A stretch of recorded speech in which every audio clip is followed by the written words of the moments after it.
On a été très heureux ce matin d'assister à l'atelier de lancement du PAEJ 2. En fait, le PAEJ, c'est le programme d'accompagnement à l'entrepreneuriat des jeunes, qui vise les jeunes qui sont issus des centres de formation professionnelle, qui vont subir une incubation agricole pendant une durée de 5 mois et vont rejoindre leur MPME pour commencer une activité agricole. Ce qu'il faut préciser à ce niveau, c'est que la phase 1 s'est soldée par une évaluation.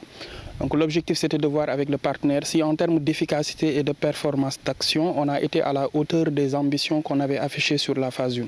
Effectivement, on s'est rendu compte que sur plusieurs dimensions ou sur plusieurs aspects, c'était le cas. Donc ce qui a fait qu'on avait énormément de satisfaction par rapport aux partenaires. Maintenant, en réfléchissant sur une phase 2, il est toujours une prise en compte aussi des éléments qui nous ont été plus ou moins des maillons faibles de la phase 1.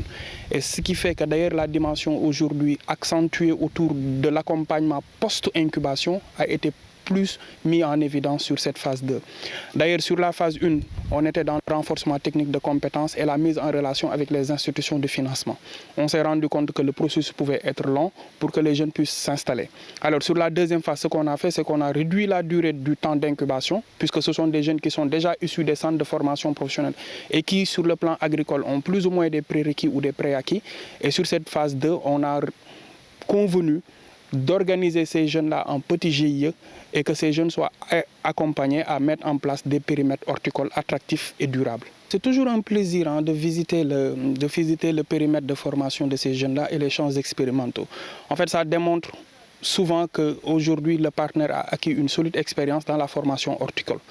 Maintenant, l'idée aussi, quand vous voyez un peu cet atelier-là et tout le monde que ça a réuni, c'est la centralité aussi des collectivités territoriales dans ce processus. En réalité, ces jeunes-là sont issus de collectivités territoriales et si on voudrait que ces jeunes-là puissent répliquer des entreprises autonomes dans leur propre territoire, il faut que dès le départ, au commencement du projet, que les collectivités locales soient associées. Et c'est ce qui a valu aujourd'hui la présence de tous les maires dont sont issus les jeunes, donc des communes d'appartenance de ces jeunes-là.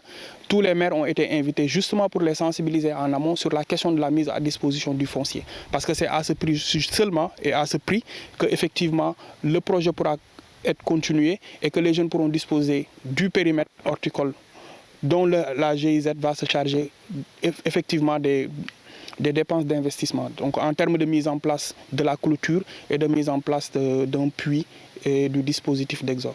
En fait, on a une majeure sur le maraîchage. Au regard aujourd'hui aussi des potentialités de la zone, le maraîchage est extrêmement convoité. Donc on sait qu'on a une majeure sur le maraîchage. Mais au regard aussi de la durée de l'incubation, de préférence, on a travaillé de façon accessoire aussi sur l'arboriculture parce que c'est une dimension qui est assez importante aussi quand on parle d'horticulture. Innovation qu'on a rajoutée un peu au processus de renforcement de capacité, c'est la transformation des produits horticoles.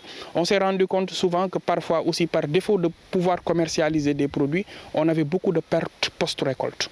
Et l'idée c'était de travailler avec aussi les organisations à pouvoir préparer déjà ces jeunes qui sont dans l'horticulture, le maraîchage, à pouvoir faire aussi de la transformation. Ce qui veut dire quoi? Ce qui veut dire une fois aussi la récolte faite, s'il y a des produits qui risquent de périr, ils pourraient procéder à la transformation de ces produits.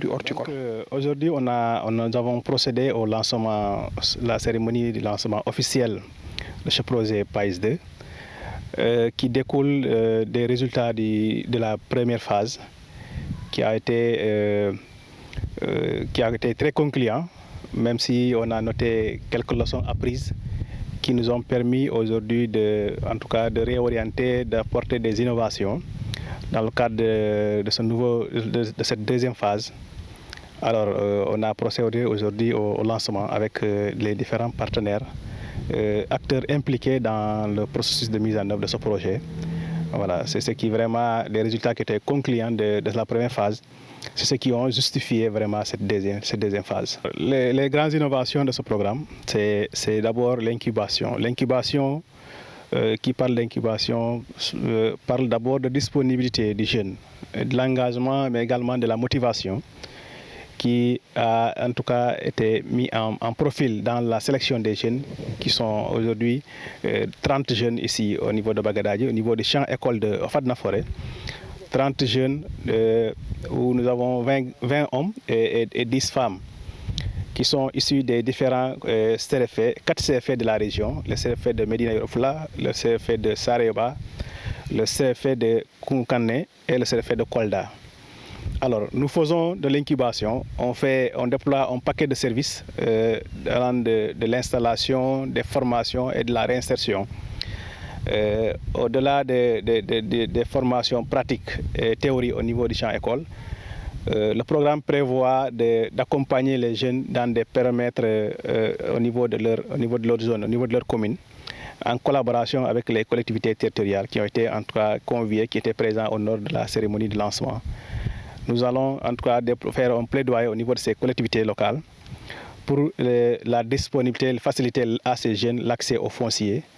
Et le projet prévoit de clôturer 1 hectare pour permettre à ces jeunes d'être opérationnels à l'issue de la période d'incubation à Bagadadji.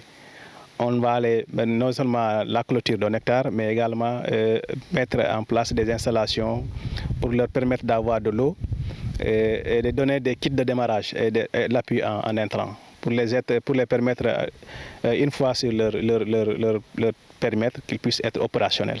Il y a eu la présence de toutes les maires qui sont en tout cas des communes concernées par le projet.